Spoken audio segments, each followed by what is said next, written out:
possession with intent to distribute narcotics, fare evasion, lewd acts, stalking, possession of a high-capacity magazine. Let me ask you a question, Morgan. You in D.C., what encampments are homeless people in D.C. currently in? And if you can take them from there and put them in a shelter, why aren't they doing that to begin with? If they did that beforehand, then homeless people would have a place to be and there wouldn't be a problem.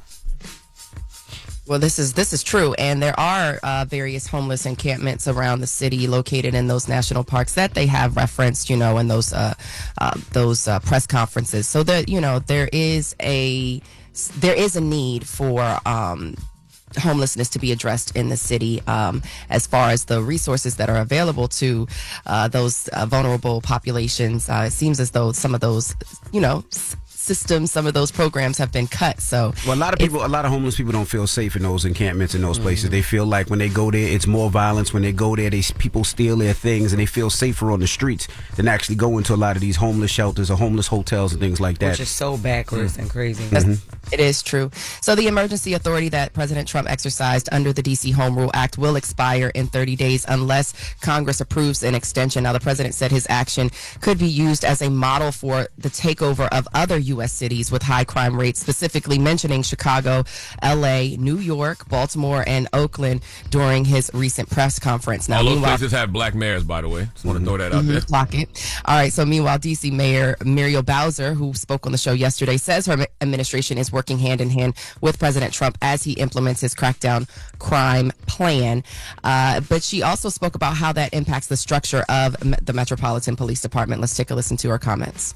The executive order is pretty clear, and so is the law. The president has the authority by virtue of the statute to request services. Our organizational chart, how we do business, how we fund the police, how we make changes, none of that has changed. I have no problem with them doing something to clean up the homeless problem in D.C., but it has to be, actual solutions. Like, I don't want them to criminalize those people's homelessness. Right. I don't want them to criminalize those people's poverty. Yeah, because I'm sure people don't want to sleep on the street. They don't want to sleep on the street. They want better, arrangements and better accommodations. But the fact is, a lot of them are scared. They don't want to go into those shelters, and there's violence. Some of them got beat up before. Some of them got hurt before, so they don't want to go back. Treat the homeless from America the way that Democrats treat illegal immigrants. Yeah, and I think it's also important to note that they're not just in these tourist areas, by the way. They are in the city. Like, they are in they in the hood. The authorities are definitely sweeping the city. They are around. And if you take a look at some of the videos that I'm posting on my social at Morgan Media, it's one of those times that our people really need to stay vigilant and, keep your head on the swivel. So that's your front page news for 6 a.m. 7 a.m. we will get into some international affairs. All right. Everybody else, get it off your chest. 800-585-1051. If you need to vent, phone lines are wide open. Again, 800-585-1051. Side note, whatever happened to the banning of TikTok, right? Didn't they have to sell it at a certain time? And if they didn't sell it, there was going to be a problem, and the American wasn't going to allow it, and he wasn't going to be able to go on TikTok in America anymore. Whatever happened? That just went out the window? No, it didn't go away. They're still talking about it. Oh, all right. Well, get it off your chest. It's The Breakfast Club. Good morning. The Breakfast Club. Ray! Yo, Charlamagne, Envy, what up? Are we live? This is your time to get it off your chest. I got an indoor pool, an outdoor pool. We want to hear from you on The Breakfast Club. We can get on the phone right now. He'll tell you what it is. We live? Hello, who's this? Yo, what up, Envy? This is Vito out of Milwaukee. What's the word? Vito, what's up? Get it off your chest, Vito. Yeah, man, I'm just trying to, come to some common sense about this whole D.C. thing, Across the nation, they need to do the exact same thing that they do. And I'm from Milwaukee, and, the YNs everywhere. When you got people like me working hard, grinding, getting to it, paying mortgages, paying multiple things, sending kids to school, why should we be disrupted by a YN that got nothing going for themselves? Y'all need to show some common sense when it comes to these stuff that he's trying to put in place, man. I don't agree with everything, but guess what? This is common sense, man. Y'all know it's bad out there. But y'all need to speak to that sometimes. Y'all try to avoid that. No, we don't at all. Y'all just don't like our solutions. I don't think we need to live in a police state. Can we try giving some of these little YNs some resources? Can we try putting these kids in trade school, giving them some proper mental health resources, making the schools better? Can we make sure they got some food in their stomach so they don't have to resort to things like crime? Can we try that first? Because there's a lot of people in the communities that are down to implement things like that, but they need the funding. That's why I get mad at these mayors and these local officials who know how to fix the problems, but they, for whatever reason, choose not to. I'll take it a step further, and I don't like the gun laws and the fact that you could buy an AR-15, buy a little switch, and be able to shoot 30 rounds in a second. I don't like half of those things. I don't think, even if you're hunting, I don't think you need to shoot a deer 30 times. That's just what I feel. But I love the gun laws. I love the gun laws exactly how they are, because guess what? I gotta protect mine, and I gotta. And I'm not mad at that. Do my thing, but I got a couple of firearms, but I don't think when you see AR-15s and stuff like that. I can respect everybody's view, Envy and Charlotte, and good morning, everybody. And it's no disrespect, but at the end of the day, I had these resources growing up. I grew up in the hood. I grew up wilding. But guess what? It's a line. It's a point where you gotta realize what's going on, man. And we gotta take back control, man. Like, y'all can't let the youngest run the country, bro. That's just plain and simple. I agree. Consequence to everybody action. I agree 100%. Bro, it's YMCA's, it's everything, bro. I don't want to hear nothing about no resources, bro. No, that's not my brother. That's not true. Yo, brother, that's not. The YMCA is getting shut down. The community center is getting shut down. The rec center is getting shut down. We got to stop acting like when those things happen, it's not a direct impact on them little YNs. They don't have things to do. They getting rid of things like Job Corps. Remember back in the day when we was young, they would send us our little asses to Job Corps. Yeah, and they're not getting rid of it. A lot of that stuff is already gone. Hey, I can respect everybody's opinion, but y'all know some of this come down to the parents as well, bro. And we need right. to For sure. Because at the end of the day, bro, black folks got common sense, bro. Y'all know right from wrong. Y'all need to chill out, man, or get y'all, man. Let me just chill out. But I respect everything, you know. No, y'all seem to avoid the hot topic though, bro. Like, black people are killed by black people in massive numbers, bro. Like, come on, wake up, my brother. We had these conversations all the time. Yeah, you just don't listen. And we're sitting here telling you. I'm telling you what I think. You know, the problems, the fix to these problems are. But you don't want to hear it. No, but you're right with a lot of the stuff that you're saying, and he's absolutely right. Sometimes a lot of this is we got to parent our kids better. Like. You got to know where your kids are. Like, if your kids are out at 2, 3, 4 in the morning, you know nothing good's coming from that. My ass had to be home at a certain time, and my parents made sure I was home. And when I see some of these kids getting locked up for stealing cars, breaking into houses, and I see that they're 14 and 15 and 16, and I'm like, their parents don't know where they at? Yeah, I'm not making excuses, but man, we talking about years and years of generational trauma, years and years of generational poverty. When the parents got to work 2 jobs, you know, just to make ends meet, when they got time to be home. Like, when they got time to be on top of their kids and micromanaging their kids the way that they probably should be. Right. My parents micromanaged me without cell phone, without Life 360, without. But your parents had good jobs, But what I'm saying is you can see where your kids at 24 hours. 7 days a week. Maybe kids got cell phones. And then back then it was a sense of community too, right? Yes. Because we had neighbors, we had old people in the hood that would tell, oh, like, I seen Jess down at the park, such and such. You know what I mean? So it was a sense of community back then as well. Get it off your chest. 800-585-1051. It's the Breakfast Club. Good morning. The Breakfast Club. This is your time to get it off your chest, whether you're mad or blessed. I hate the way that you walk, the way that you talk. I hate the way that you dress. Everything with me is blessed. Call up now. 800-585-1051. Not just me. I'm what the coach of Philly. Hello, who's this? It's Christina. Hey, Christina. Good morning. Good morning. Oh my God. Is Jess here? Hey, girl. Hey, Jess. Hey, baby. Peace. How are you? I'm good. Let me tell y'all about this Chris Brown concert last night, baby. Baby, let me tell you something. That man is the epitome of entertainment. Yes, Talk he is. about it. On sneakers, and my feet was hurting, and my feet was a half size too big. Period. I got it down. He is everything. Yes, he is. Yes, he I is. tried to tell you years ago. They said he got on for 4 hours straight and killed it. Period. People was lit because they had work in the morning. He was still there. Like, I'm going to be here tomorrow when y'all get it. Let me tell you something. I'm already working out right now. But let me tell you something. If I can go see him again, I will go see him again. I mean, he killed it. They said that he performed for 4 hours straight. Yeah. They said he was hanging in the air, backflipping, dancing, He was singing. hanging in the air, backflipping, singing. Let me tell you, I done been to non-Beyonce concerts. I done seen Beyonce, Cher, Mario, Boys the Men. I'm a concert head. But when I tell you, I have never seen anybody put on a show like this man, and I am 48 years old. I was losing my mind. Think about this. Well, salute to Mercedes. Mercedes turns 40 on Friday, and I got her tickets to see Chris Brown last night, so she was super duper happy. But she said he killed it. Then after Chris went to a after party, killed it at the after party, and then he got to do it all over again today. But you missed something. The meet and greet after the show, and then the after party, and then he got to do it again. Period. I just want to tell Mercedes you too old to be going to after party. No, she didn't go to after party. Yeah, clown. Before I hang up, guys, Charlamagne, I need my book. He said, if y'all want the book. You want a book? Hold Eddie, on. put her on hold so we can send her some books. Hello, who's this? This is Curtis from Chicago. What's up, Envy? What's up, Curtis?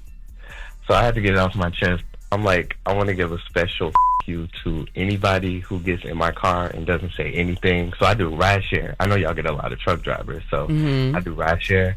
I'm like, they be getting in the car and don't say nothing.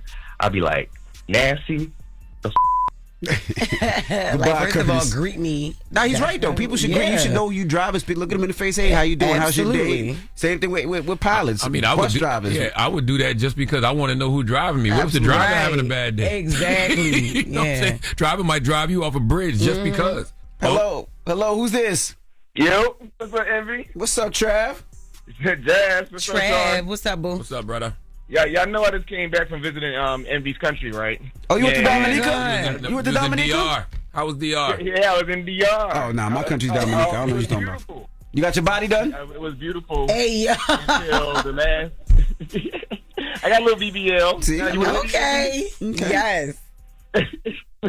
But no, I caught food poisoning like the day right before I left, bro. Oh my god. So yeah, man, I should have never ate off the resort. I had an empanada and a mofongo from this cart trying to support the local people, and I caught food poisoning. I had explosive diarrhea. Oh, coming all out. Jeez. Thank God you're not a bottom. Yeah. Shut up.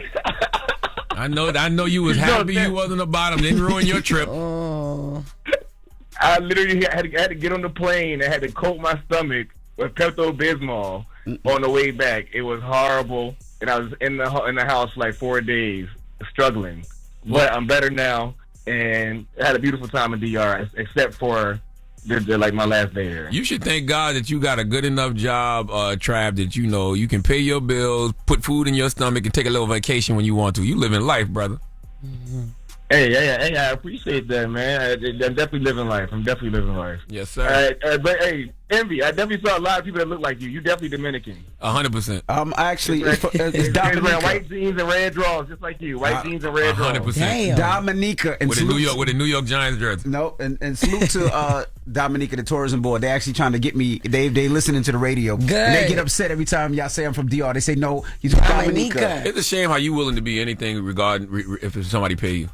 You'll be Dominican if they pay you. You'll be Dominica if they pay you. Like it's Drake do the same thing. You're actually a culture vulture, to be totally honest. Caribbean when they pay you. Yeah. I said I'm not DR. I'm not Dominican, but I'm Dominica. It's totally two different things. Dominica's you Dominican when they nominate you for an award. You Dominican when they pay you to do the Dominican Day Dominican parade. when they be having the parades too. Exactly. Yeah. You know what? Forget This it. is sad. Yeah. We got the latest with Lauren coming up. Lauren, it was so nice seeing you yesterday. Me and Lauren went to go see Jess. Yes, it was great. Jess is always good. Charlamagne, Lauren brought her boo. No, I did not. No, she definitely didn't. There was no boo. She was like, I'm gonna come. Let's double date. She came by herself. It's the crazy thing. Even Rob Stapleton was like, okay, yes, we gonna get to see Lauren's boo tonight. And then I was like, oh, she down there. And he was like, yeah. Oh, because I said I don't know. I said it on the show. Yeah, that's gonna bring your boo. Yeah. You said it. You said it to Rob because he said, okay, we supposed to finally see Lauren's boo tonight. No, there was no rollout yesterday. Lauren doesn't have a boo. It was just by That's what I'm herself. starting to think. I'm like, God damn. I got a video. I got two different videos. I don't know if it's two different guys though, but you have one video of one person. I have know two. What you were I'll gladly about. post them on Instagram and let people decide if it's two different people. I feel like TMZ is out here following you. No, they're not. And they sending Charlamagne friends. And that text you accidentally sent to the group chat was nasty yesterday. I didn't accidentally send it. I meant to send it to you. You meant to send us that? Yes. Oh, I can post it then. Post the whole conversation. This is nasty. My God. Shut up. Wait. Oh my God. Wait, this is recorded, right? Yes. Okay, yes, I have a crazy. question. What you mean? We on the radio. No, I'm making sure we're not live on the radio right now. We are. Oh, shoot. Hi, radio. Just tell us what the latest is, Lauren. All right, so first up in the latest, we have a Drake. So there's some conversation right now. But Drake has been in discovery for that Kendrick Lamar lawsuit and been asking to see Kendrick Lamar's contract and other things. But we're going to break it down because they've came back standing on business and amended some things. And He is not standing on business. This is legendary wholeness that Drake is engaging in, but we'll discuss. I mean, lawyers are involved in this business. We'll talk about it next. It's the Breakfast Club. Good morning. The Breakfast Club. Morning, everybody. It's DJ NV, Jess Hilarious, Charlamagne the Guy. We are the Breakfast Club. Let's get to the latest with Loren. Loren becoming a straight fact. She gets them from somebody that knows somebody. She gets the details. I'm the homegirl that knows a little bit about everything. She be having the latest on this. The latest with Loren LoRosa. Sometimes she have facts, sometimes she have details, sometimes she have a little bit of everything. Well, it's the latest. On the Breakfast Club. Talk to me. Talk to me. All right, y'all. So Drake's team has amended the conversation, or basically added some more to the conversation that they're having in court about what discovery should look like in their lawsuit against Universal Music Group over Kendrick Lamar's Not Like Us. So they had already been asking to see Kendrick Lamar's contracts and various communications. And Drake's lawyer is saying that now they're asking for documents to order Kendrick Lamar's team or the label Universal Music to do so, because they're saying when they received the information or the contracts and the conversations that they were requesting, the contract was so redacted that you couldn't even comprehend it. You couldn't even read through it. So they're asking for an unredacted version of Kendrick Lamar's contract. They're also asking for communications, emails and text messages from Universal Music CEO Lucian Grange. Now, Universal Music is pushing back on this, and this is new in the request for discovery. They're pushing back. They're saying Lucian Grange has nothing to do with this. So why would we provide discovery of his emails and his text messages? Drake's team is saying that's not true. They're alleging that Lucian holds a position of power because of his position in the company, and because of that, he's been able to approve the release and promotion of Not Like Us. They allege that there were different motivations that hurt Drake for Grange to do so. They say that, number one, he's known to just create competition allegedly in the Universal Music Group world, but they also say or allege that Lucian Grange had an incentive to devalue Drake's brand in order to gain negotiating leverage ahead of the upcoming contract extension talks. Now, Drake's team is like, look, if none of this is true, if these communications didn't happen, if there's nothing to hide, y'all don't have much to provide. So just show us, because if not, it's unfair, and you guys are impacting the way that we go about our case fairly. They also bring up Pusha T in the conversation from 2018. Now, Drake's attorney says that, there's been court filings suggesting that UMG's own label, Def Jam, may have cut some of the offensive verses from Pusha T's 2018 Drake diss, The Story of Adidon. Now they're saying, if you guys did this, right, and allegedly, if you knew to censor that, why not censor this other song, Not Like Us, knowing the word pedophile was used and how this could potentially impact him? Story of Adidon was a real song? That wasn't a real song. That was a freestyle over Jay-Z's OJ. That was something that Pusha put out on his own. UMG didn't put that out, did they? Well, I don't know who really. I can look it up, but I'm not for sure who released it. But I do know. Yeah, that wasn't an official release that came out on streaming services and stuff like that. I do know though that Pusha T, during the whole rollout that they just did have a conversation. And I've had conversations on the back end about this. The fact that there were things that were censored during that time, including anything that went directly at Drake. And because of that, I thought that was from the Clips album that they just recorded. No, but that's why they left Def Jam. Yes, that's a part of it, but this started way back then. From what Pusha T was saying and from what I was told years ago, when all that Drake back and forth was happening, there were certain things that were being stopped, or he felt like were being stopped. And this was somewhere in court documents from years ago. And then the Def Jam situation happened where the Clips had to leave Def Jam because they were being censored. But Drake's team is basically saying, if all of this is true and you guys have done this one time, why not do it another time? There has to be some sort of intention or malice here, is what Drake's team is claiming. Now, there are also reports that in these acts for different documents, that Drake's team is also requesting all documents and communications relating to Dave Free, who is one of Kendrick Lamar's he's in his camp. I'm not for sure exactly what he does, but he's a part of Kendrick Lamar's camp, and his relationship with Kendrick Lamar Kendrick Lamar's children. And then there's also reports that Drake's team is requesting documents and communications relating to any allegations of domestic violence, violence against women, and or forms of violence committed by Kendrick Lamar. If that's true, that's some legendary host. Okay, my God. I've never seen someone take a L so bad. I used to say Drake looks like a sore thumb, but the level of sore loser that he is should be studied. Yeah, I honestly don't understand. It's at the end of the day, it's a diss record, right? And we've seen diss records from the beginning of hip hop, right? Some have been fabricated, some have been lies, some have been truth, but they were known as diss records, and they go down as diss records.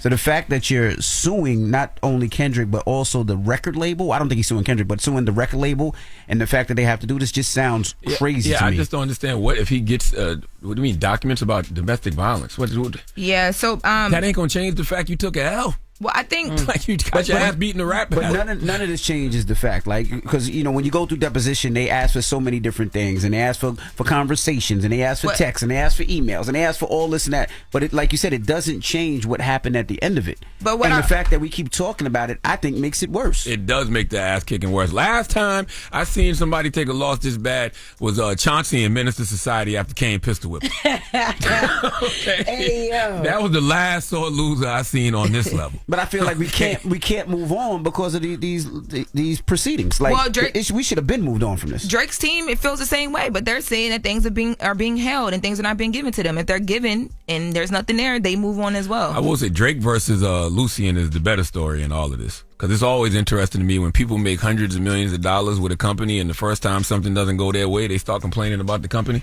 It was all good when you was on top. The mention of the Pusha T. As soon as you lose one rap battle and get your ass handed to you, now all of a sudden, you going against Lucien. I agree. I mean, the mention of the Pusha T stuff for me read that way. It's like, okay, y'all are alleging that this was put in documents, so y'all know that maybe it happened, and y'all are upset that it didn't happen again. Which I mean, look, he said, I get it if it's disrupting his business the way he said. Take the L and keep it moving, Aubrey. That's it. Like, you on tour all around the world. You still selling out. You still putting out good still music. Number one records. Exactly. Still releasing number one records. Let it go already. You got feels your like this ass just handed keeps to you. Bringing it back up, and people keep remembering. Like, when I just was partying to Nokia, I come back on Monday back to work. Now I'm hearing this. It's like, let it go. Yeah, but if you're doing business with people that, I mean, I don't think people honestly in any business ever have your full best interest. They have their interest at heart. But if you feel this way, you wouldn't feel comfortable releasing music and working with this label either. All of this is happening because he got his ass handed to him in a rap battle. Cut it out. But knock it out. I know we got to go, but even if he wins the court case, the way people feel never changes. Even if he wins the court case, he still got his ass kicked in the rap battle. But then he knows the truth about the business. He pulled the veil back. That's how he feels. No matter what you say, we're going to be talking to you the way they was talking to Chauncey and Menace. You remember the dude was watching the fight, and he was like, man, come watch this fight, man. This look like Kendrick kicking your ass the other night. No matter what you do. Man, you beat Lucien. You beat Lucien the way Kendrick whipped your ass the other day. Dang. Like, cut it out. No, like, man, he just nowhere he's going to be able to go where people ain't talking about it. No. So he's tired of people talking about it. I get it. He's only a man. He's the boy. Person. He's the boy. Kendrick beat his ass, and then Drake beat his own ass. That's what Drake is doing right now. He's beating up on himself. I know what y'all did. I know what they did last summer. Right. On his back. Y'all saw them on. I was like, okay. All right. Well, that is the latest with Loren. All right. Up next, we got front page news, and then Pete Davidson will be joining us. So don't go anywhere. It's the Breakfast Club. Good morning. The Breakfast Club. Your mornings will never be the same. Morning, everybody. It's DJ NV, Jess Hilarious, Charlamagne the Guy. We are the Breakfast Club. Let's get back in some front page news. What's up, Morgan? All right, let's get into a quick weather alert. Tropical storm Erin, which is quickly moving westward over the Atlantic Ocean. The National Hurricane Center says Erin could strengthen into a hurricane by late Thursday. The storm is currently churning in the eastern Atlantic after forming just west of the Cabo Verde Islands. It currently has a maximum sustained winds near 45 miles per hour. It's too early to tell if the storm will impact the U.S. coast. The storm could reach the northern Leeward Islands over the weekend. The Virgin Islands and Puerto Rico could also feel some effects. So again, we're watching out for Tropical Storm Erin. Elsewhere, switching gears in international affairs, President Trump and Russian President Vladimir Putin will meet later this week to discuss the end of the war in Ukraine. Now, White House Press Secretary Caroline Leavitt announced the details. Let's take a listen to her comments. On Friday morning, President Trump will travel across the country to Anchorage, Alaska for a bilateral meeting with Russian President Vladimir Putin. The brutal war between Russia and Ukraine broke out under Joe Biden's incompetent leadership, but President Trump is determined to try and end this war and stop the killing.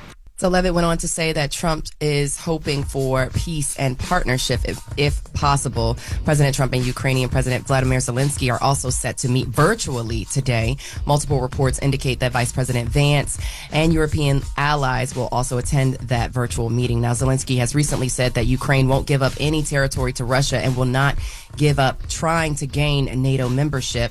Or will not give up trying to gain NATO membership. Of course, Russia has demanded Ukraine give up land to reach a deal to end the war. And in recent comments, President Trump has said there will be some land swapping. So this is a situation that we'll also continue to pay attention to. I love what he said, too. He said, talks about us without us will not work. He has to be there. He was like, I gotta be there. Like, you just can't have a meeting without me. I love it. It don't even make no sense. Yeah, how exactly. you gonna have a peace talk about two countries but don't have one of the countries? Yeah. It don't even make no logical sense. Not at all. Zelensky said, nah, you're going to meet with me today before you go talk to him on Friday. So here domestically in the United States, the drama continues in Texas regarding the GOP redistricting efforts. Now, Texas Governor Greg Abbott is calling for yet another special session. This after the House failed to reach a quorum yesterday. Now, the governor is looking to redraw the state's congressional district maps in an effort that Democrats in the state say will adversely impact votes of color. Now, the passage of the new congressional map would give the GOP 5 additional seats in the U.S. House next year. The Texas Democrats being absent also denied the legislature the quorum needed to hold that vote in the current special session. Now, Abbott says he'll continue to call for new special sessions until the missing Democrats return. Now, Texas Representative Gene Wu, he's among the dozens of Dems who left Texas, and he was deemed the ringleader of, according to some GOP leaders, of this effort. Now, Wu says they are committed to seeing this through, and the support has been real. Let's take a listen to his comments. We're committed more so now than ever to see this through and to make sure that we do what we need to do for the people of Texas and the people of the United States of America. The words of encouragement from across the nation, from just everyday people, have helped us so much and have been such a blessing. It's keeping us going. Now, House Speaker Dustin Burrows announced on Monday that state troopers are conducting stakeouts at homes of absent Democratic House members in attempt to round them up and return them to the Capitol. The Texas Department of Public Safety has also set up a tip line for the public to report sightings of those Democrats. Now, Burrows says absentee Democrats will not only be fined $500 a day, but will also be required to repay the travel cost of bringing them back to the state capital of Austin. Now, the Texas State House, again, like I said, failed to reach a quorum on Tuesday amid the ongoing feud over redistricting.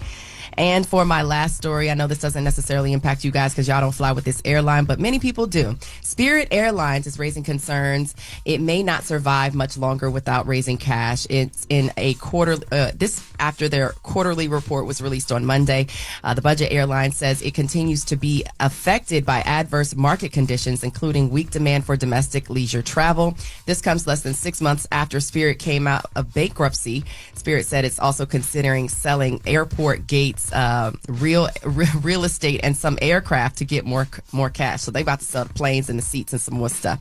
The airline said management has substantial doubt of its ability to continue operating for another year. So we could see the dissolve of Spirit Airlines if they don't get more cash up under their belt. So that's your front page news. And Morgan Wood, y'all can follow me on socials at Morgan Media. And for more news coverage, follow at Black Information Network. Download the free iHeartRadio app and visit us at BINnews.com. Thank y'all. Thank you, Morgan. No problem. All right, now when we come back, comedian Pete Davidson will be joining us. He has a new movie out right now called The Pickup. It's starring Keke Palmer, himself, and Eddie Murphy. We'll talk to him next. It's The Breakfast Club. Good morning. The Breakfast Club. Morning, everybody. It's DJ NV, Jess Hilarious, Charlamagne the Guy. We are The Breakfast Club. Loren LoRosa is here as well. And we got a special guest in the building, Pete Davidson. My guy. Good morning, hey, son. guys. How you feeling? Fantastic. How are you guys? Good. You get one woman pregnant and you start growing out your mustache? Yeah. I love the stash, man. You guys like it? I do. I'm wildly insecure about it. I had to film this thing and I had to grow a beard and it took me like 5 or 6 months and then we wrapped and I was like, this took so long. Yeah. I can't just shave it off. You look just like your father. Do I look like my dad? I mean, like. Stop. No? I like it though. I look like an 80s dad.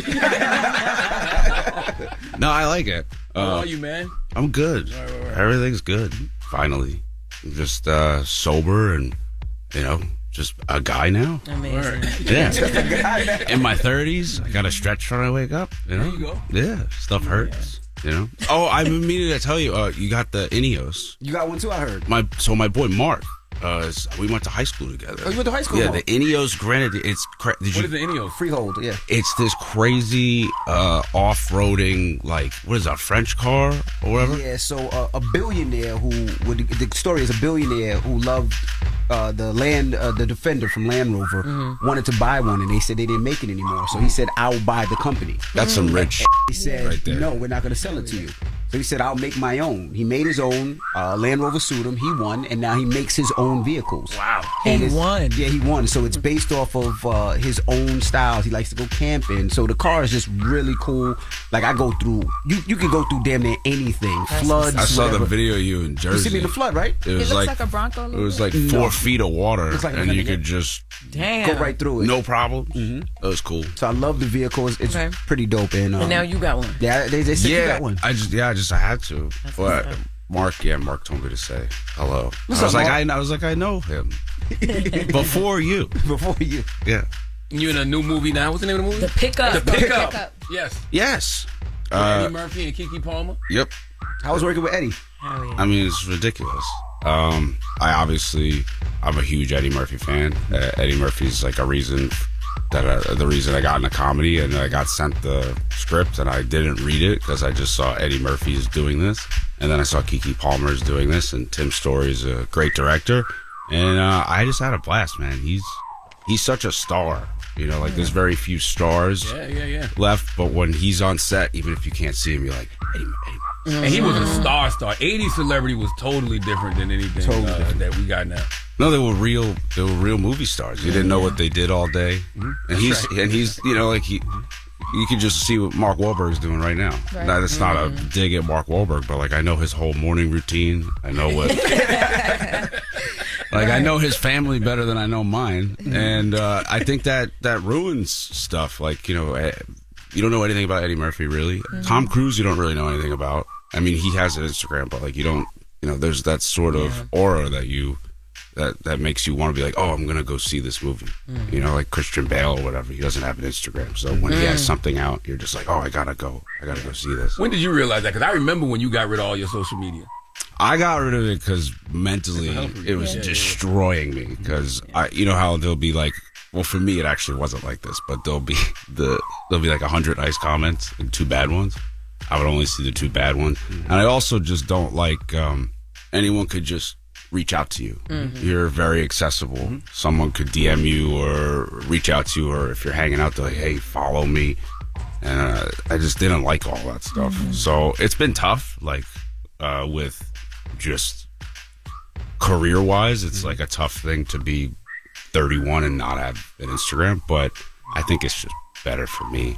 But some people, I think it may make sense, like if you're literally anybody else. Yeah. But you've always lived your life out loud, because went from 0 to 100 for you like that. I mean, one moment you're on Wild 'N Out, one moment you're on Guy Code, next thing you know you're on SNL, and then it's just like, took off. Yeah, it got a little out of control fast, and I was really young, and now I feel like I'm still pretty young, but you are. I am, right? But like, regardless of what the mustache says. Thank you. He has a mustache pose. Every time you see the mustache, he got that 80s. Yeah, I got that. Good morning. But you're still young. Yeah, but I met you when I was like 16, 17. And I'm almost 16 years into do, so half my life I've been doing this. So, I'm glad all the bad, crazy stuff happened in my 20s. For sure. Because it's just, I don't know. I'm glad I got it out of the way. Yeah. But, it's tough when you're young and doing that. I'm jealous of people who blow up and they're like 35 because they have a full life. They have their family, they have their friends, and they know who they are as people. And when you don't know who you are yet, and you're just in the news all the time for literally bull, it's embarrassing. It's like it sucks, But I'm grateful that it was you know, not that it's excusable, but I was really young, so I'm just like... You didn't do dumb shit, though. It's not like you were just like one of these, you know, child stars who did dumb shit. Yeah, I was just doing drugs and, like, trying to do comedy. Right. You know what I mean? That's right. You know, it's not that, like... It's regular shit. Yeah, you know, I'm not like, you know, I didn't kill anyone or anything, but, you know, it's still... You don't want that out. You know, you want to be able to grow... You know, that's what we don't really have anymore is like any form of privacy. I feel like for young people where like you get to make those mistakes and learn your lessons and it not be in page 6. You know, that's what was embarrassing. So then I had to, you know, you just have to reframe your whole life, which is really tough, but it's better now. We seen you struggle a little bit. How did you deal with it to get through it? Like, was it therapy? Was it deleting all the social media? Was it friends? Was it family? Was it stepping away? I was a big drug addict. Like, I would go to rehab and stuff, and I do have mental stuff, and I was in therapy, but if you're a drug addict, like, none of that works. Like, you can't go to therapy on a bunch of drugs and expect it to work. So I think... Therapy high might be fun, though. Yeah, well, you think you're like... I'm getting better. I'm definitely getting better for sure. But you know, really what it was is I had to stop. I'm not a person who could do things in moderation, unfortunately, and I think I was kind of trying to fool myself and be like, you can do this, and then it just got to a point where like people I really cared about were like, I will not with you anymore, and some of them don't still. Most of them I would say came back, but it just was. There were people that I was like, oh, okay, if you're saying this to me, then like I should. It's real. Yeah. And I also had a lot of. I've said this before, but I've been guilty of like having like 70 people in the green room, and I only know like 10 of them. I remember that era. But they're all my best friends now, and you gotta be. I didn't realize how careful you have to be and how careful you have to move when there's a lot at stake. There's a lot of money at stake. There's jobs at stake, and you can't have people you don't know everything about you because this sounds. I don't want to sound a certain type of way, but like sometimes you're the most exciting part of someone else's life. Right? Yeah. So like whatever you might be just like talking because it's your personal life, but that person's like, oh, I just got like a little trinket that I can bring to all my friends, and then they tell their friends, and then before you know it, it's all over the news, and you're like, how does So I just had to learn. I just learned slowly. But he's always been so self-aware. Like one of the reasons I even started going to therapy back in the day was because of Pete, because he was so young, but he would just acknowledge, I got to go into rehab, or I need to be sitting down talking to somebody. And I'm like, well, if he can acknowledge his bull and go out there and get some help for it, my old ass definitely need to be doing the same thing. Well, I feel like you've always been super ahead and on the right side of things and not afraid to be like, you're a very masculine guy, but also just like, hey, it's cool to like talk about stuff. And I think you've done a lot for a lot of people because, your status and who you are as a person. Like it's important for a guy like you to be able to say that stuff to make other dudes be like, oh, it is cool. Charlamagne does that, So I think you are always ahead of the game on that stuff. Appreciate you, brother. No, yeah. And we're still kicking it with Pete Davidson. Charlamagne? To me, you're like the last like really big star that came from SNL in more recent years. Thank you. Right? 100%. But at the time when you were like all in the tabloids for who you were dating and everything else, was there any like, I don't want to say hate, but did anybody feel any animosity from the cast? Yeah. I think they were just like, because you got to remember, like everyone there did, Second City, improv, like worked so hard, so hard. Not saying I didn't work hard, but I was only doing comedy like 3-4 years, and a lot of what people liked about me was like, oh, this is like a kid from Staten Island that's just talking. So you got to remember, all of these people are 10, 15 years older than me, working so hard. SNL don't pay great until you're like 5-6 years in. And at the time, you weren't allowed to do stuff outside the show that was a payday, because it was like the Yankees. They were like, no beards. They're like, no, you got to dress up to go to the after party, all this. So I think I did rub people the wrong way, and I think it was just annoying for the cast. I think the show as a whole loved it because they were like, people are talking about SNL. Not that they weren't. I want someone on YouTube to be like, mother thing. He's the. I brought a lot of pop culture into the show. Like, I made it sort of like a tabloidy, like trendy thing unintentionally. And also I was embarrassed by it, like, because now it's started to change a little bit, but no one talked about any work I was doing. They were just like, oh, that's the, stick. Yeah. And like that hurt so much. So like, and they saw, I think after like a year or two, everyone saw how sad I was about it and embarrassed. Because like I was never on Instagram like flexing that sort of lifestyle at all. I was very like embarrassed by it. So I think after a while they understood. But at first, yeah, they were like, this kid's just like loud and this is nothing to do with SNL. This is, but no one was like out. I just want to be clear. No one was ever outrightly mean or, by any means. But it was sort of like just like, hey. What were you embarrassed by though? You was banging a lot of hot chicks and people knew you had a 10-inch penis. Like what? On paper, that sounds great. Right. But it's embarrassing because, first of all, it's Hollywood. Everybody, everyone. Yeah. Everybody's dating everybody. Why are they focusing on me? It's because I'm not Glenn Powell handsome.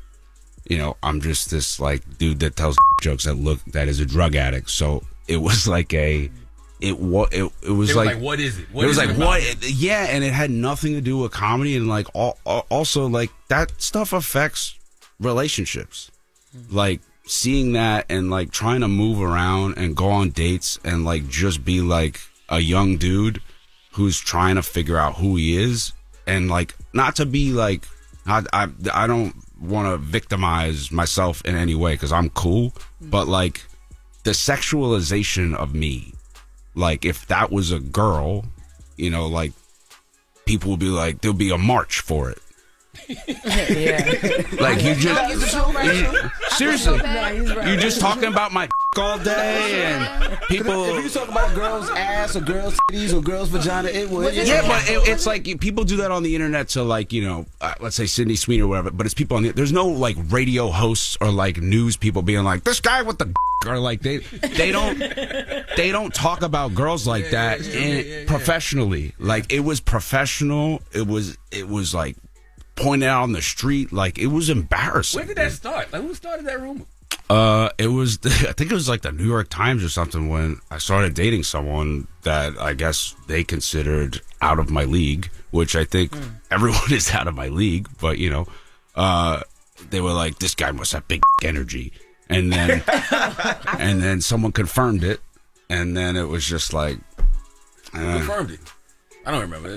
They'll figure it out. I remember somebody calling my phone one day screaming at me about it, though. Oh, yeah. What? Pete was he was pretty upset about that. No, it was a guy. It was a guy. They say it wasn't me. I told the story already. It was not me. It was not me, ladies and gentlemen. It was not me. No, you did look at me in them sweatpants, though, one time. I remember that. You remember that? No, it was. Yes, it was you.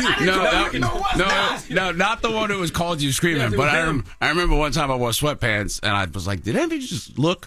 And then I was like, maybe he did it. And then I went home and watched the interview. And he's like, do you see Pete Davidson's sweatpants? I was like, what the? No, but you did like a Klein ad or something like that. No, it was before that. Pete was up here one day. I forgot what you was up here. We was doing something. No, and we were sitting in the office and I introduced you to Pete. Yes. You were somebody else. And when they don't say her name. No, because she was the one that pointed it out first. Pete walked off. It was like, you thinking what I'm thinking? Like, is it really 10 inches? I was like, damn. What the?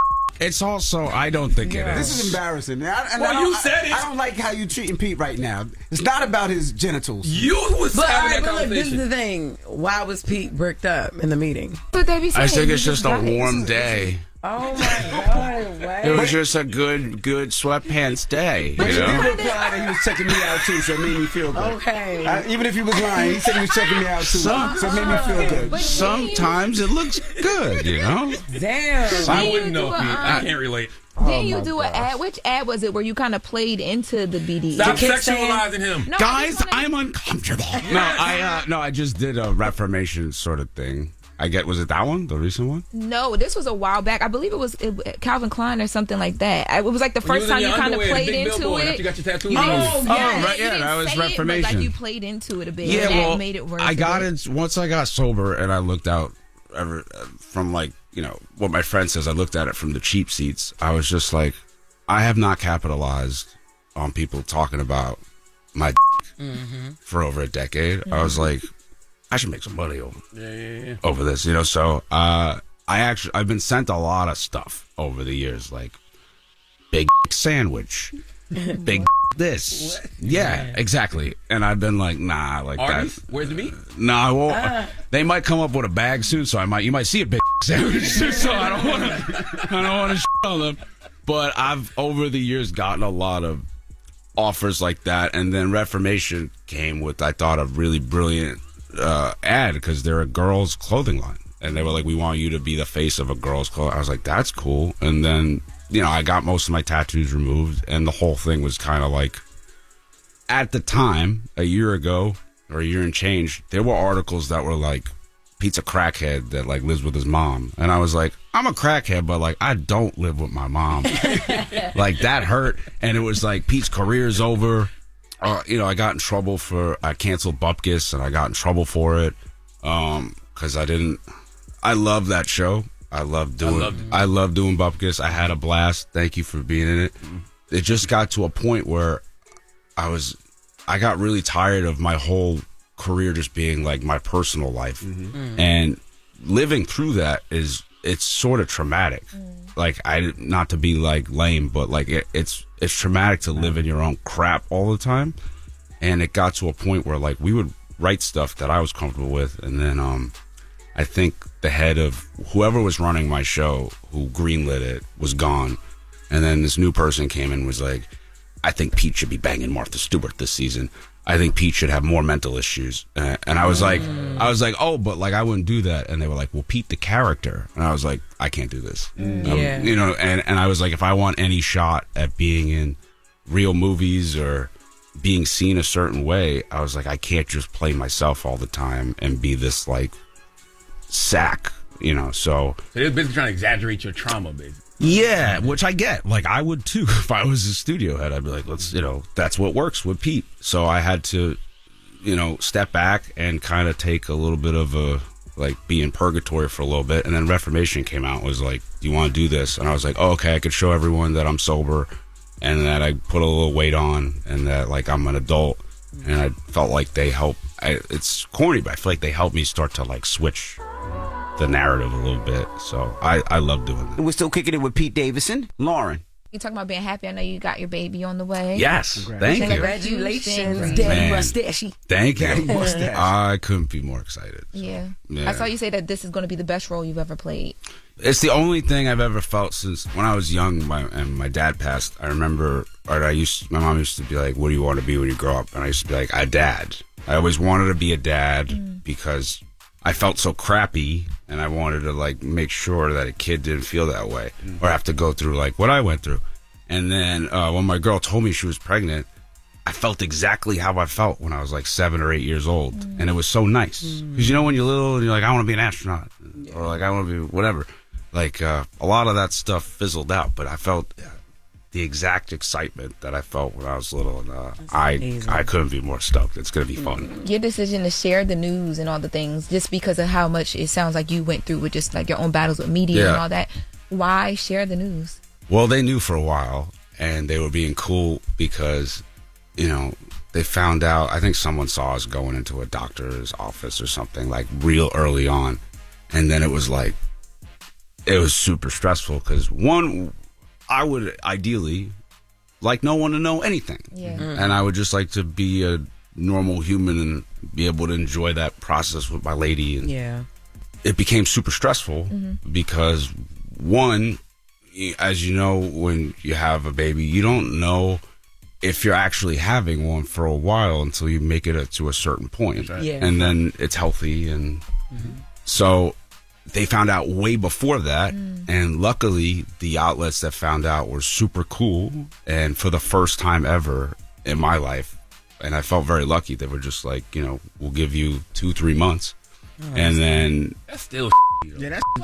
Right? Well, some of them would just post it. No, some of them would be like, "You." 3 months.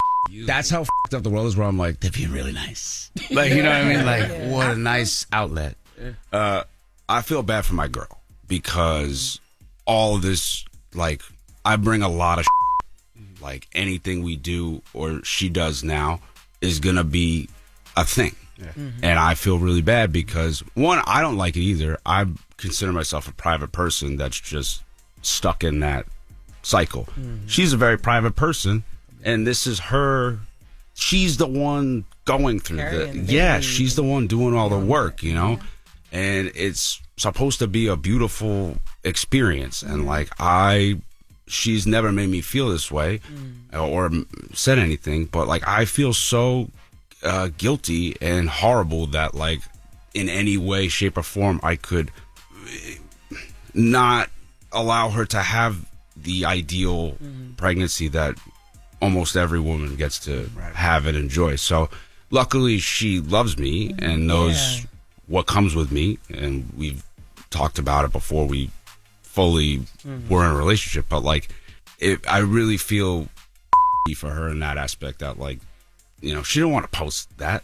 Like, you know, first of all, anyone that does that, you know, you see that and you're like, this is corny. Yeah, for sure. You see that, like, they're like, you know, the ultrasound, and like, you know, and then, you know, but we were not given a choice, and they held it off as long as we could. And luckily, my girl's really funny, and she posted a good, funny caption. And I think those people going to hell. I really do, because I think that's so. If your girl is pregnant, you and her should be able to tell your friends and your family on your terms. We couldn't tell anyone. Time, you know, and what you said earlier is true too. What if it's a difficult pregnancy? Yeah, and she may not want to expose it because anything can happen. One in three don't. That's what I'm saying. They don't go through, you know. Like, and that's not honorable of them. Like, also, heads, you're putting tremendous stress on my girl, who needs to carry that. Like, it's like that does a lot to a person. And we couldn't tell anybody. Just my mom and like, you know, a couple people, and then like I couldn't tell like my uncles. Because, you know, they might be at the water cooler and be like, oh, and then, you know, like. It's like that in every family. Yeah, they might ruin everything, you know, or, so, you know, my grandpa, who I love to death, you know, he goes to like diners and be like, I'll have a BLT. Do you know who my grandson is? Yeah. And then, you know, so it took away a lot of normal experiences that we would like to have, but we are very happy and very excited. I love that, and the fact that you are aware of that, yo. You got some dads who just are just not, or you know, some boyfriends, husbands who are just not aware of what the woman goes through, and it's not their fault all the time because they're not women, they don't get it, but you get it, like, you know. So she's a lucky girl, you're a lucky guy. Oh, thank you. And I think that's very admirable of you. Thank you. It's no joke. Like, it's no joke what ladies have to go through with the pregnancy. I do not envy them at all. They are magical heroes. Right. It's crazy. Yes, we are. Thank you. It's crazy sitting here with you and hearing you talk about like the other side of it, like in reporting the news, and then hearing you talk about like what it felt like and how it impacted you. Is so like I'm sitting here like, yo, it's different. It's also like, man, like, because you're living your life every day and it's news to people, but like you're really living this life every day. You don't like, realize people are humans? I mean, you do, but I think it's so different. She used to work at TMZ. Yeah, and we covered they don't have hearts. We covered every minute of your life. Like, I could go down the timeline of stories, and hearing you talk about how it affected you in private, and sometimes you would talk about it. Yeah. It's just like I'm sitting here like, damn, that's kind of messed up. Well, it's also like, you know, like looking at like what the Biebs is going through. It's like, leave that fucking kid alone. I know. I get so pissed every time. Leave the kid alone. Yeah. He had a kid. He's married. He's trying to fucking, like, all you should care about that he does is music, or like, you know, if he fucking kills somebody or something, report it. But like, leave the kid alone. And it sucks. Like, there becomes a point where you're like, well, I guess that's their job, and then you're like, yeah, but it's hard to live like that. It's hard to, because then you like, for example, we'll be like, should we go out to eat? And it's like, well, there's gonna be a lot of people there, and then, you know, someone has a phone and then sends it to like whatever, and like you just want to be on a date, And it's like, man, I don't want to have to think like that. I can see all sides because there's people that be like, I don't feel sorry for him. He's rich, he's young, he's banging a bunch of hot chicks. He's Right. Like, you know what I mean? Like, Right. But then on the flip side, it's like On paper. Yes. Yes. But then On on the flip paper. side, think about all the things you have to give up as just a human. Yeah. You know? And then you got to move a certain way. Like, yeah, like I do well, but like then you got to get security. You got to go to the airport a certain way. You got to travel a certain way. You got to get a PR guy. You got to this and that. It's like, it's a lot, dude. It's exhausting, you know? But again, I'm very lucky. If people look back on your career in 20 years, what do you hope they say about who you were as an artist and person? I hope it's like, I don't want to compare, and I'm not this guy, and I will not have the same career this guy had, but I hope it's like Downey-like, where they're like, you don't remember, I didn't even know, because he's just Iron Man to me, and more than that, but he's just a fantastic actor to me, but like, there was a time where his career was over, he was broke, in jail, and there were articles like, he's doing crack in jail, and all this crazy shit, and he turned his whole life around, so I hope people will be like, oh wow, he turned it around. Because there's two ways all this could go. And I remember when I was very close to, like, not being here because of drug-wise, I was like, it would be so Pete Davidson of you to overdose and die. That's such an expected headline. That's so corny. Like, that's exactly what everyone thinks. I was like, wouldn't it be really cool if you, like, grew a mustache and turned it around and became a man? Like, wouldn't it be cool if, like, for one time in your life, people were like, oh, Pete's okay. He's a dude. He's just a dude. And I hope all the just, you know, but also it takes repetition. Like, it's not like you just do 10 years of that and then you do one press tour. It's like, oh, Pete's, you know, it's gonna, I have to do 10 plus years and keep this going now. But I hope people look back and they're like, oh, wow, he turned it around. But you do a lot of work. It's the work that they don't see. Like, you know what I mean? Like, they don't know the work that you have put in to be to be the version of yourself now. Thank you. It is tough, but yeah, it's worth it. It's worth it, and it's necessary. Like, you gotta grow. You know, when you're doing drugs in your 30s, it's just not cute. Like, there's no excuses really, and at a certain point, you all have to grow, always evolve. You're always evolving. Definitely. Yeah, you're always doing personal work, and you just want to be the best person you can be. So I hope people will see that. Yeah. Pete Davidson. That's right. Thanks, guys. New movie to pick up out right now, and we appreciate you for joining us. Thanks for having Pete me. Davidson. It's the Breakfast Club. Good morning. Good morning, everybody. We are the Breakfast Club. Salute to our guy Pete Davidson for pulling up, Salute to man. Pete. Make sure you go watch the pickup with Eddie Murphy and Keke Palmer on Prime Video right now. I love that conversation that we had with him. He's really dope down my to guy. earth person. Well, let's get to the latest with Lauren. Lauren be coming with straight facts. She gets them from somebody that knows somebody. She gets the details. I'm the homegirl that knows a little bit about everything. She be having the latest on you. The latest with Loren LoRosa. Sometimes she have facts, sometimes she have details, sometimes she have a little bit of everything. Well, it's the latest. On the Breakfast Club. Talk to me. All right, y'all. So Cameron and let me make sure I get his name right. Omar Gooding are going back and forth right now. They are going at it. The beef is been happening for some months now. Cameron was on his show yesterday, Talk with Flea. He took over Revolt, and he explained why the beef is happening. Let's take a listen to him explaining the beef. That being said, I want to start off with this donkey right here, Omar Gooding. He's a cat. So for the people that don't know, I said something about Omar Gooding.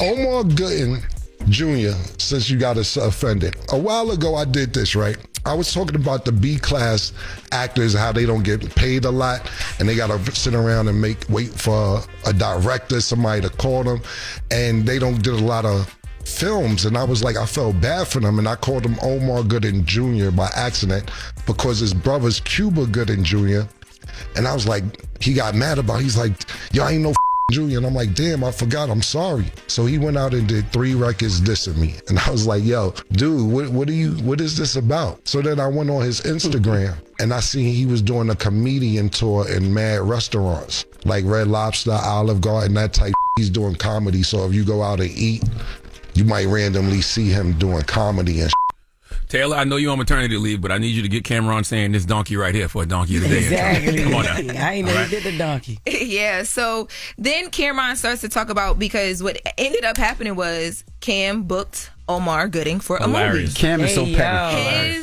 Listen, I've never seen a troll executed so well, but shout out to Cameron. He says he booked him for a movie that is never happening. Let's take a listen to Cameron talking about Miami.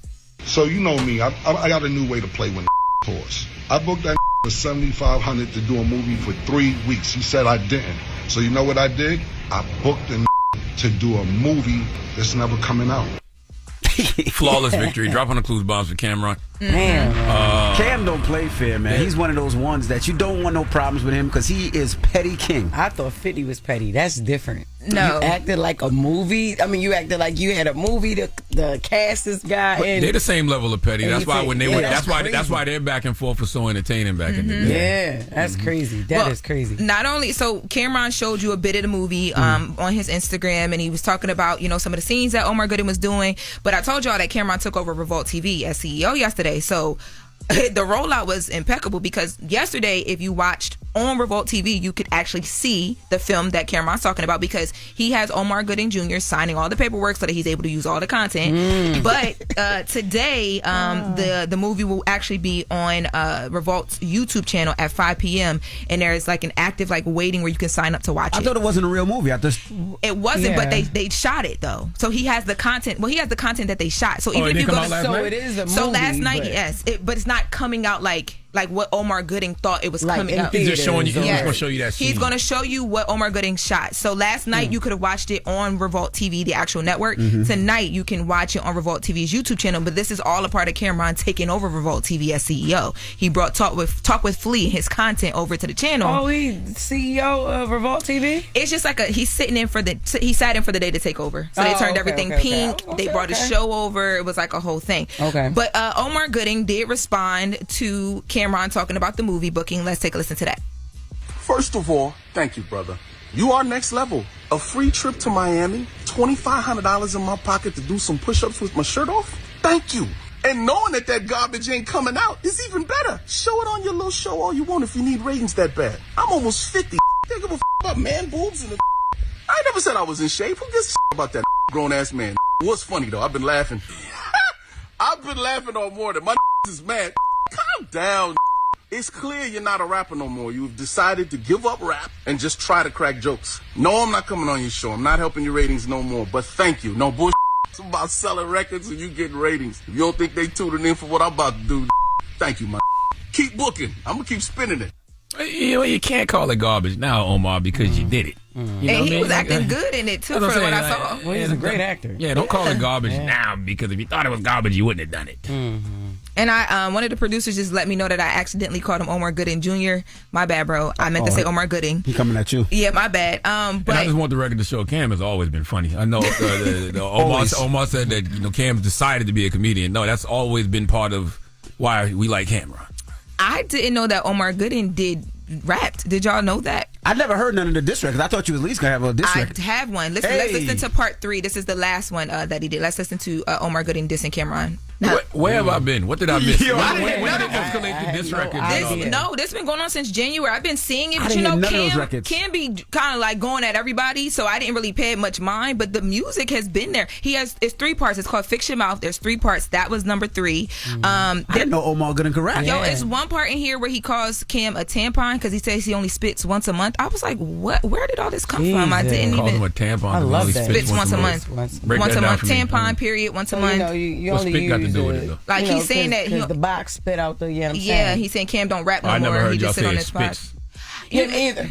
That's the first time I heard it. Yeah, I just think he means like something comes out, like how spit comes out your mouth. I didn't know Omar. I didn't know he could rap. I like that though. I didn't either.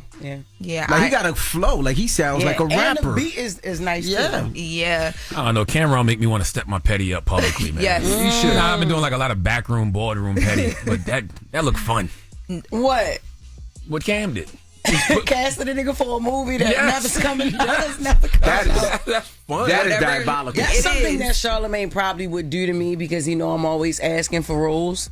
So he would definitely do that. That is diabolical. Yeah. But Charlamagne wouldn't pay nobody $7,500. He ain't gonna go that far. He didn't pay him $7,500. No. He said he paid him $2,500 or $3,000. It was $3,000. The $7,500 was from something else, but Omar said it didn't happen. But for the $3,000, movie, damn. Cam paid him $3,000. But he said, honestly, I gave you a bonus because from what I hear, you make $1,200 to $1,500 a day, and I gave you $3,000. So thank you. You welcome for that bonus. Is the energy I mean, he was giving. when you SAG don't really pay you nothing. So I'm just saying that, chill out. Free trip.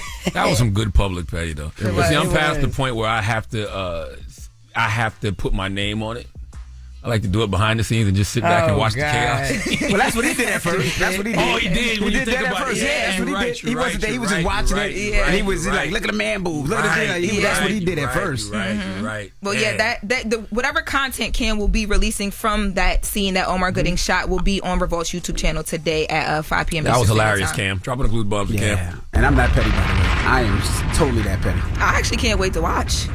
All right. Well, thank you for the latest with Loren. Charlamagne, who you giving that donkey to? Man, for after the hour, we need a guy named Kip Poston to come to the front of the congregation. The weed is too damn potent nowadays.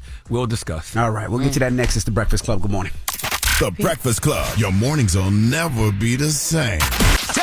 Made it. Don't be out here acting like a donkey. Hee-haw, bitch. Hee-haw. It's time for Donkey of the Day. I'm a big boy. I can take it. If he feel I deserve it, ain't no big deal. I know Charlamagne guy gonna have some funny shit say out his mouth. If you gotta say something you may not agree with, doesn't mean I'm mean. Who's getting that donkey? That donkey. That donk. Donkey of the Day right there. The Breakfast Club, bitches. You can call me the donkey of the day, but I mean no harm. Yes, Donkey of the Day for Wednesday, August 13th goes to a 47-year-old Iowa man named Kip Poston. Now, we just had Pete Davidson in here, and he was talking about how strong marijuana is now, okay? He said he suffered from psychosis because of how strong the reefer is nowadays, and I agree. See, I enjoy an edible from time to time, okay? But 5 to 10 milligrams, and that's it, okay? 5 to 10 milligrams of some indica takes the edge right off for someone like me who deals with anxiety and has a problem just relaxing and unwinding and sleeping sometime. It's great. In the right dosage. But there is no reason ever for a 100 milligram edible. Okay, you might as well smoke crack. Why am I bringing that up? I'm bringing that up because Kip Poston was high. Okay? According to a release by the Madison County Sheriff's Office, the deputy was patrolling on Highway 81 at 1 a.m. when he found a pickup truck pulling a flatbed trailer without functioning lights. When deputies activated their emergency lights, the pickup truck failed to stop immediately and continued driving north before turning east onto a highway. The pickup truck was hauling 2 motorcycles. When deputies approached the vehicle, they found the pickup truck driver, Kip Poston.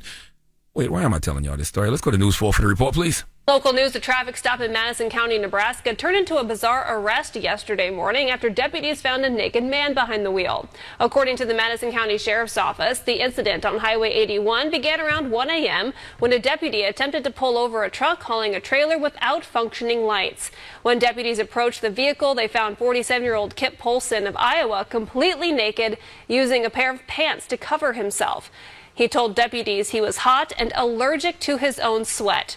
One of the motorcycles he was hauling had also been reported stolen. Poston is now facing several charges related to the incident.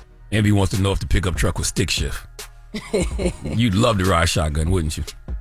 I didn't ask nothing, but go ahead. Continue on, sir. This man, Kip, said he was hot and allergic to his own sweat. Now, there is a very rare condition where someone can be allergic to their own sweat, and I can't pronounce it, so I'm not even going to try. But the condition triggers an allergic reaction when you sweat, which results in hives and itching. But it's not the sweat itself. It's the immune system's response to certain chemicals released during sweating that causes the allergic reaction. He was also driving with a suspended license, but this is where the marijuana comes into play.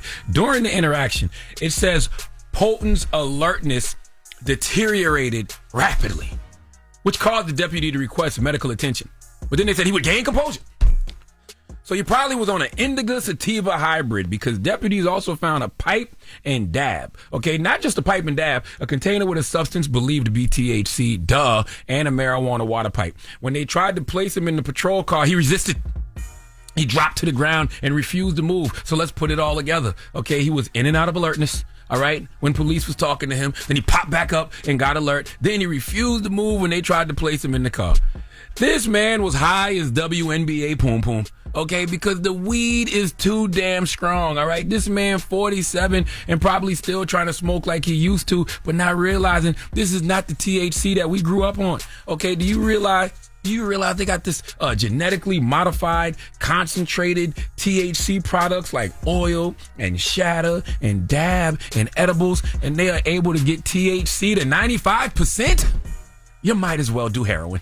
Okay, nobody got time to be higher than an eagle with a jetpack, and you damn sure can't get high when you got something to do because you will just be sitting there stuck on stupid. Just look at Jess Hilarious right now. What? Please give Kip Poston the sweet sounds of the Hamiltones. Wow. Oh, now you are the donkey. Wow. Of the day. You are the donkey of the day. Yee-haw. So I gotta be the stupid one because Lauren not in the room. What? Don't play with me. Wow. No. What? How I look stupid. I said stuck on stupid. Yeah, how I look stuck on Don't stupid. act alert now. Don't play with me. No, I'm over here, yo. She had a show last night in the Bronx. Please, yo. And she has a show tonight. All I'm telling y'all is be careful with those edibles and oils. They look so innocent, but they will have you hallucinating. Okay? I know a dude who told me a crazy story, man. What? Oh, what happened? He told me he got so high that he was having sex with his wife, and he looked down and he thought he saw Lil Wayne. He told me. What? No. Nah. Them edibles, man. Them 65 milligram, 100 milligram edibles have you going crazy. Nah, his wife is ugly. That's what the hell that is. Nah. Hell no. Ain't no way. Lil Wayne now, Lil Wayne ever. Like, nah, don't. You gotta have a crazy edible story. Yeah. Do you have one? I got a couple edible stories, but I got crazier shroom stories than edible stories. Yeah. You want to open up the phone line to talk to people on their high stories? Yes, about specifically edibles, not just the flower, that dab and them oils and them edibles. That's what be getting people. That's what be causing the psychosis. 800-585-1051. We want to know your crazy high stories, all right? In my book, I talk about the time I gave Gia a cookie. Oh, my God. She was swimming on the carpet, on the rug in the house. Like, when I say swimming, like she was doing a breaststroke. Yeah. And the people were in the house, and I was trying to get her in the room because I'm like, they're going to think she crazy. It was wild. It was too much. It's too much. It's See too what much. I'm saying? It's too much. 800-585-1051. Do you have a crazy edible story? Call us up right now. It's The Breakfast Club. Good morning. The Breakfast Club. Call me. And your opinion to The Breakfast Club topic. Come on. 800-585-1051. Morning, everybody. It's DJ NV, Jess Hilarious, Charlamagne the Guy. We are The Breakfast Club. Now, if you're just joining us, Charlamagne gave Donkey of the Day to who, Charla? A guy named Kip Poston. He's from Iowa, 47 years old. He was driving a pickup truck, had to pull over on the side of the road because he was too high. And he had a stolen motorcycle on the vehicle, and, he was just being high. Right. Yes. So we're asking 800-585-1051. Do you have any high on edible stories? I brought this up. It's not even necessarily about Kip, even though Kip is an idiot. It's the fact that, we had Pete Davidson here last hour, and he was talking about how the weed is too strong. Yeah. And it's not just the weed, it's the oils, it's the dabs, it's that those edibles. Like, they are able to make the THC get up to 95%. Yeah, that's crazy. There's no point in that. Yeah. Like, that's ridiculous. It's ridiculous. And, sometimes you really have to read the packaging. I got stuck once, and my wife got stuck once. Once it was a cookie, and it said take a piece of a cookie. I didn't rate it. I just ate the whole cookie. Damn thing. I got on a plane, and it felt like the clumps was on the plane. It was like a big family, and everybody was big, and I was in first class, and I just remember it just felt like they were just getting bigger. And bigger, man. And bigger. And I'm on the plane, and I'm like shaking because I'm thinking that they're going to squish me. Yeah. But, wasn't. That was one time. And the one time I gave Gia one, and she was swimming on the carpet. And I felt so bad for her because Gia's like really, really like. Yeah, she don't do none of that. So her tolerance already low. Right. So she was, when I say she was swimming, she was delirious. She was crying. Then she was happy. Then she was crying and happy. And it was pretty bad. It's dangerous, and that's why once we had Snoop up here, he said, "I don't F with them edibles, man." He want to be able to control the high. That's right. Like, that's why a lot of people don't do the edibles, because is no way you can unhigh yourself. No. At the highest point, you just gotta ride it out. Well, they and do wait. have something. They do make something that's supposed to de-high you. It's like I bought it one time and I got it at the crib just in case it ever happened again. I never tried it. If you gotta buy a dehyder, you don't need to get high, yo. Because it scared me. So I get. So you have. I know you smoke. So you ever had an edible high story? Yes. Edible high story. I wouldn't say I have. I got crazy shroom stories, but my father came to my house one day, and I used to like make edibles during the pandemic. He came in there, and I always got snacks laid out. Ashton already knew. They mommy cookies, red top. I don't touch them. My father saw the cookie, ate a whole one. They was big chocolate chip cookies, and I didn't know what I was doing measuring. I was just throwing a bunch of THC oil in it. Great. Yo, my father couldn't go to work for 2 days. I was so sad. I literally thought he died. I still got a video if you scroll down on my page. Like, I still got it up. But, he kept going to sleep, then waking up, then sweating. Then he'd be like, yo, I'm good. Then he'd be like, yo, no, I'm not. Like, he was, like, falling, but he was already on the floor. Like, it was crazy. It was crazy. And you didn't want to call the ambulance because you didn't want to get in trouble. No, because they would have sent me to jail. Oh, my God. I don't know. So, yeah, I never had a story like that on edibles, but shrooms, yeah. Charlamagne? My edible stories are regular because I already have a vivid imagination. So it's the typical regular, damn, I'm about to die right now type of stuff. You know what I mean? Ain't nothing too crazy. The other night I did watch Boys in the Hood. And, man, I cried so much when Ricky died. But I swear, man, when Ricky was doing the scratch-off ticket and Trey yelled, Ricky looked at the screen. Now Ricky turned and looked at the screen. And he said to me, like, y'all just going to let this happen to me again? What did you Morris Chestnut? Yes, he looked at this, like, you know how you looked up from scratching the ticket? I'm laying on the couch, I'm high, and I'm already super emotional because I don't know why I got mad emotional watching. I was high, I was high, that's why. But I was watching Boys in the Hood and I'm mad emotional, and I look up at the screen, and then when he looked at it and he's scratching, he goes, y'all just gonna let this happen to me again? Oh my God. And I was like, huh? And then that's when he took off running. So now Ricky's talking to you through the screen. To the TV, like when he looked up from the scratch off ticket, he was like, y'all just gonna let this happen to me this again? This man is really in love with Morris Chestnut. Like, literally.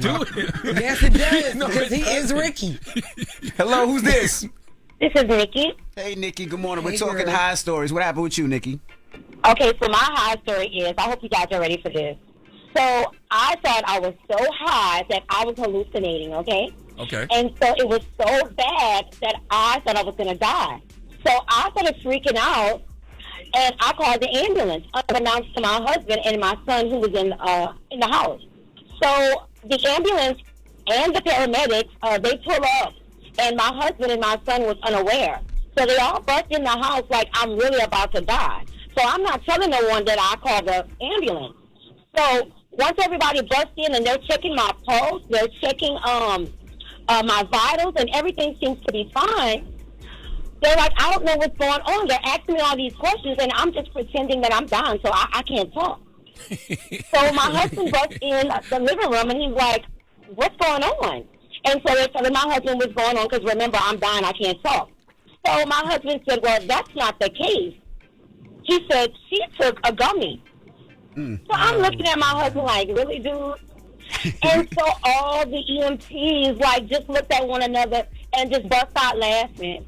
Dude, I was so freaking Can I ask you a embarrassed. question? Do you deal with anxiety? Yeah, I do. Exactly. See, I deal with anxiety too. We can't be taking them yeah, y'all sativa can't. because we're gonna have panic attacks and always think we dying, man. She called the ambulance on herself. Damn. We think we dying and there ain't no edible in us. Right. And they would have found out about the edible anyway, babe. They would have found out. You know, your husband just saved the ambulance a lot more trouble. Right. And my thing was, we were new to the neighborhood. So you had like 5 fire trucks, about 6 EMTs. Damn. So everybody looking in the neighborhood like, damn, something really must have happened. No, it was me. I took a gummy. Yeah, they're gonna say you overdose. But next time, because you deal with anxiety, less milligrams and try indica, man. 800-585-1051. We're talking high stories. You ever took an edible and got so high you did some wild stuff? Let us know right now. You know, I love to talk to some of these emergency rooms. Because they got to get this all the time. Calls, I know the calls be crazy. They got to get this all the time. Call us up. It's The Breakfast Club. Good morning. There's another universe, please make some noise. Give me a sign. This can't be life if there's a point to losing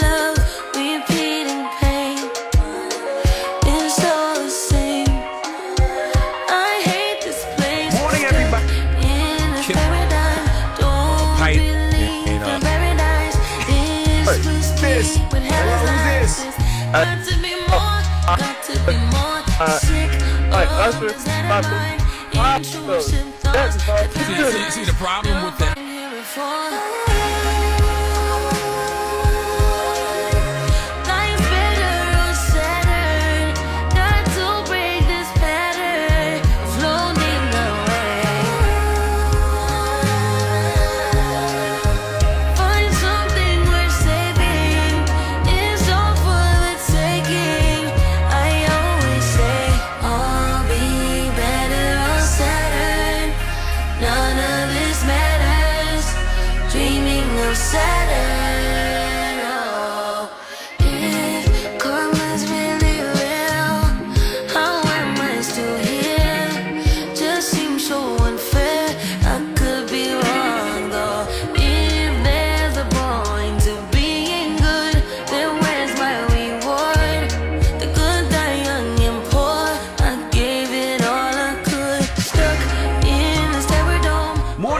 It's DJ NV, Jess Hilarious, Charlamagne the Guy. We are the Breakfast Club. If you're just joining us, we're talking some of your craziest high stories. Now, this conversation comes, Charlamagne gave donkey today to who? A guy named Kip Poston. Okay, Kip Poston is from Iowa, and he got pulled over by the police because he was just parked on the side of the road. And when the emergency vehicles came, he tried to, drive off, but he had a stolen motorcycle on the back. But when they pulled him over, they realized that he had, a pipe and some dab and a marijuana water pipe.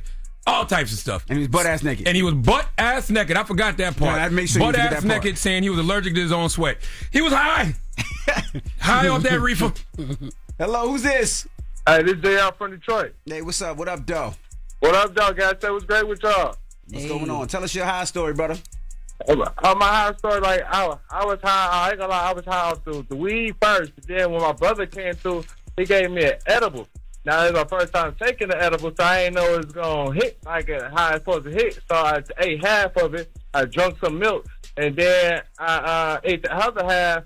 Then later on, probably like an hour or something, it kicked in, and all of a sudden I started feeling like myself being able to dance or something. I don't know what it was, but I started feeling like Usher, started feeling like Chris Brown. I ain't never felt my feet feel like pillows, it felt like clouds. I'm like, woo, I felt great that day. I ain't never seen nothing like that before. See, the problem with the edibles is you got to know what milligram, because you might have took half, and that might have been 50. Right. Your man might have been giving you 100 milligram edible. That's right. Somebody gave us 100 yesterday. No, somebody gave us 65 yesterday. No, what gave me 100? They gave me 100. The whole pack was $6.50. No, each one was 100. Yeah. I gave it to you. Yeah, you gave it. Yeah. I'm not. Because the whole pack is 650. Yeah. The last person that came up here with some 100 milligram edibles was Flame Monroe. And I gave them to somebody, and they took one, and they too started transitioning. Wow! Whoa. Well, enjoy that edible then. That you got. Hey, yo, get out of here, yo. Hello, who's this? Damn. Hi, this is, I'm going to say T. How are you? What's up, Peace, T? What happened Is this with the you, T? Breakfast Club? I'm not really getting through. You got to be, joking, right? Yeah, she high right now, Yeah, too. Who else would you be calling, It's the man? Breakfast Club, girl. Good morning, Jess Hilarious. Good morning, Baltimore sister. Good morning, girl. Listen, I was calling because I had, so I'm a 50-year-old person. I live in Florida. Okay. But I came out of D.C. and Baltimore. And I remember specific going to my HBCU and having illicit drugs like mushrooms, or back in the day we used to take meth tabs. And on these meth tabs, I remember walking 20 miles. I don't know why they gave us so much energy, right? I thought we were Mighty Mouse or something. Like, we walked from the college campus over to Towson and then frickin' back, okay? High, through the woods, through the river. I thought we were like Indiana Jones or something. Like, it was a crazy, crazy experience on that LSD. Damn. And like in that, it was, Seems like an adventure to me. It was too much of an adventure is what I'm going to tell you. And then we started going into, like, they had mushrooms back in the day. Oh, my God. Please don't go. When your kids go to college, please be careful because there are so many drugs in the college. It is crazy because I remember that's where I did all of my drugs. It was in college. Why is your mouth watering this morning? Is this something you sound too excited about? All of this, like, exactly. You know? No. No. It's not that. It's just like, damn. I remember like that time, right? Like when we were experiencing with drugs, and younger, and then some people got caught up with it, and had problems, and then us others were able to, rebound and come back and live a normal life. But I remember specific driving or walking a country mile high. Okay, it was high. It was me and about 10 friends. It was all of us. I don't know how we didn't go to jail, but we all was walking through the woods, through the river, because we was at Indiana Jones at this point. We was Indiana Jones. Is what I'm trying to tell you. You sound high right now, but I'm going to tell you something. The conversation that we having this morning is that even the light drugs, the fun drugs like weed, they're just way too strong now because they got the oils and they got the dabs and the edibles and they're able to get that THC to 95%. Well, you know what? I haven't taken a drug probably since then, but thank God. Yeah. Yes, ma'am. But I'm going to tell you, we used to take these meth tabs and these mushrooms, and I think the last time that I took a hallucinogen, everybody was Mickey Mouse. I swear to God. Everybody looked like Minnie or Mickey. We just talking about we don't know about your meth tabs. I'm just saying, we done tripped out. That's what you get from being around all them white people. You was hanging out with them white people and you started using meth. Well, yeah, that's what happens when you go to these schools sometimes. Like, your kids and your family are around. You said you went to an HBCU. You ain't had no business doing meth with the white people. That was a choice. Well, thank you, Mama. You know what? I done got messed up. But it was turned around. It was good. Yes, ma'am. It was good. Thank you for calling. You heard her say it was good. It was good. So I'm gonna ask you, what's a meth tab? A meth tab is like one of the little tabs that they got meth on, and you just put it under your tongue. Yeah, I went to a predominantly white high school. I never tried meth. I tried about a lot of stuff, but never tried meth or bath salts. That was the only thing I never tried. So you wasn't on bath salts when you went live earlier this year? No, that was a rumor. That was a rumor. I don't know. No, who made that rumor? When you went live with the silk scarf and went off on everybody? No, okay. That was just some regular black sober. Don't play with me. All right. What's the moral of the story? The moral of the story is just be careful out there, man. I'm telling you, I indulge in edibles, but I know what dosage I use, and I stick to indica. I don't be on them 50 milligram sativas. I'm not trying to die or think that I want to die. Okay? Because that's what happens when you have anxiety. It triggers those panic attacks. No, I need something that mellows me out. And when you go into these dispensaries nowadays, you can look on the package, or even the medical stuff. They have things specifically for what you're looking for. Absolutely. If you're looking for sleep, if you're having problems with hunger, if you just want to relax, you want to be bliss. I'll take some bliss every now and then. Like that is. Yes. Look for that is what I'm telling you. Even a lot of the therapeutic stuff, like the physical stuff, like they got CBN. It used to be CBD. I don't know. It's like it's a new strain. Yeah, CBN now though, where it relaxes your muscles. Like you got arthritis pain and stuff like that. So it's a lot of them. A lot of edibles that don't get you high. It just relaxes you. That's right. All right. Well, when we come back, we got the latest with Loren. It's the Breakfast Club. Good morning. The Breakfast Club. Morning, everybody. It's DJ NV, Jess Hilarious, Charlamagne the Guy. We are the Breakfast Club. Let's get to the latest with Loren. Loren becoming a straight fact. She gets them from somebody that knows somebody. She gets the details. I'm the homegirl that knows a little bit about everything. She be having the latest on you. The latest with Loren LoRosa. Sometimes she have facts, sometimes she have details, sometimes she have a little bit of everything. Well, it's the latest. On the Breakfast Club. Talk to me. So Wendy Williams, her medical exams are complete at this time. So we've been waiting on those medical exams because remember, she said that she hadn't been tested in a while and that she does not have the dementia and she should be let out of the guardianship. Well, those are complete. Now, according to a source that is talking to People Magazine, People Magazine is stating that their source, because this was not listed in the documents that were available for us to read, they're stating that their source confirmed that because of this testing, Wendy Williams has again been diagnosed with frontal temporal dementia, and and she was first diagnosed back in 2023. So they're saying that the test proved the opposite of what Wendy is saying. Now, I spoke to a source close to the A&E lawsuit because I was trying to figure out where's her guardianship now if this is true. So the A&E lawsuit right now is on like a hold. They basically were like, look, we want Wendy to figure out all of her stuff because she's saying she didn't want this lawsuit, and then we'll move forward. People are reporting right now that the guardianship is going to be upheld, but the guardianship as of right now will only be upheld until November 5th, and then a judge will make a decision on what goes forward based on these tests. So it's still up in the air. There's no real decision on the guardianship. And what's happening is because Kevin Hunter Sr. has his lawsuit where he's claiming that he's owed money, Wendy's family is also legally putting their bid in to say, hey, she shouldn't be in this guardianship. And then Wendy's saying, hey, I never wanted this A&E lawsuit and I want out.